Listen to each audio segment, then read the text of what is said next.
Nope, I'm not ready for Christmas either. I'm still catching up on all of my Halloween watching. But this week, It's a Wonderful Knife, a horror take on the classic It's a Wonderful Life, drops in select theaters. So I guess I have to talk about it.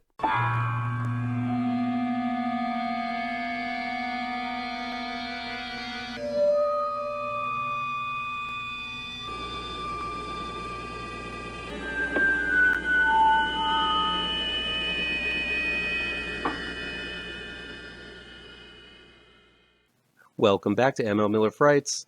I'm ML Miller. Through our tedious lives, we press many important buttons, but if you could do me a favor and hit that like button down below, share this video with all your social media addicted pals, click subscribe to this channel, and don't forget to ring that bell for notifications. I'd be in your eternal debt. It's a Wonderful Knife, new in select theaters from RLJE Films and Shudder. It's directed by Tyler Macintyre and written by Michael Kennedy, Seth Caplan, and Daniel Bekerman. Winnie's life has fallen apart since she was a final girl in a rampage by a serial killer who wrought havoc in the small snowy town of Angel Falls. Having taken out the masked killer, one might think Winnie's life would be pretty keen, but a laundry list of problems befall Winnie 1 year later, leading her to wish that she had never been born. Turns out that wish comes true, and she's whisked to an alternate universe where she doesn't exist, and the killer kept on killing people. Knowing the identity of the killer, Justin Long, don't worry, it's spoiled right from the get-go, and also in the trailer, Winnie must use the same wits that made her a survivor to take him out before more people are killed. So here's another modern take on an old film along the lines of Happy Death Day, Freaky, and the most recent Totally Killer. I guess for those who don't want to endure the arduous task of enjoying an ancient films like Groundhog Day, Freaky Friday, Back to the Future, and now It's a Wonderful Life, modern audiences can rejoice because all of them have been recast with a spunky teen lead who can conquer anything put in front of her. I'm not going to say this is a horrible concept. Horroring up anything is always a fun idea, in my book, but I'm going to say that this idea has pretty much run its course by now. If you've seen Happy Death Day or Freaky, or even endured the most recent Totally Killer and liked any of them, good on you. You have another one exactly like one of those films to enjoy with It's a Wonderful Knife.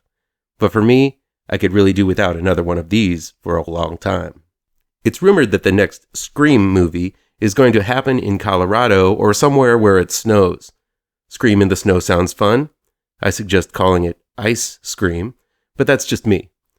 But It's a Wonderful Knife is kind of beating it to the punch because it really wants to be a Scream movie. From the use of a handy-dandy hunting knife as a weapon to the chipper pretty kids who populate the film, if you're looking for Scream Light, that's what this one is. For some reason, everything feels like low stakes. I think part of it is the cast, who really don't seem to be giving much effort, or simply that no one ever really delves too far into the concept of how the absence of someone affects the rest of those around them. It's basically the same thing as Scrooge, and I guarantee I will be reviewing some kind of big-budget Scrooge horror knockoff next year around this time, where a life lesson is learned when they realize how one's life can matter so much. Unfortunately, the film never really captures that concept, or better yet, the feelings surrounding that concept. Nothing from the script to the performances to the stakes established in the plot feel like much effort was put into it. Winnie is sad because she has problems. But in the first 15 minutes, they really do a bad job of establishing Winnie as the lead character. I thought it was going to be the best friend character, who is cacked in the first 10 minutes, and I was shocked the blander character took center stage. So from the get-go, the film really has a hard time jumping into the action and establishing who the lead is, and then fast-forwarding a year and then tossing a bunch of problems the lead's way so they can all get to the hook of the movie where she wishes herself out of existence. That's an awful lot to do in the first couple of minutes. It's a Wonderful Life does it, but there's a reason that's a classic that stands the ages. Now I know having some kind of Clarence-like angel sauntering around giving our teenage George Bailey advice and guiding her through her predicament might have been a little hokey, but this film is honestly missing this crucial concept where the lead learns something along the way.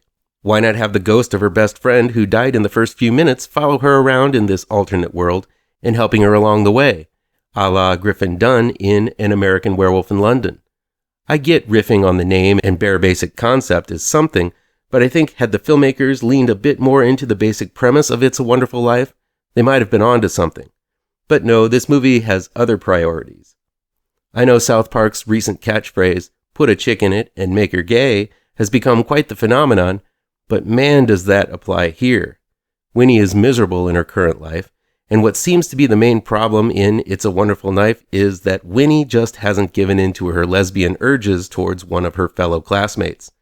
This movie literally replaces George Bailey with a woman and makes her gay, and by doing so, that sort of solves all the problems she's experiencing. I know it's not It's a Wonderful Life's fault that it was released when it did, but man, did South Park hit the nail on the head with this one. The one true highlight of It's a Wonderful Life is Justin Long. He seems to be the only person who gives a damn to show up and do something. He's got a Bob Ross, Doug Henning sort of delivery here as the mayor who wants to make Angel Falls into his own corporate empire. Long is one of those underappreciated actors who takes a lot of risks. Some work, like Barbarian, and others don't. I'm looking at you, House of Darkness. But I appreciate it that he tries something different every movie he's in. Other than that, It's a Wonderful Life feels like a Lifetime version of Scream in the Snow. While the killer stabs people a lot, it's relatively bloodless.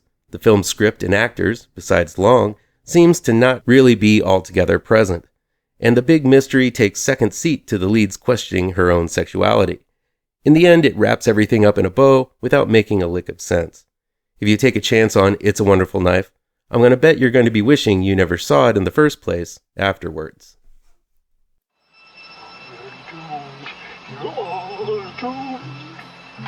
You're doomed to live the life you're meant to be, stuck inside your reality. You're doomed. Oh, you're doomed. You're doomed. God doomed. Live the life that you are meant to be. Live inside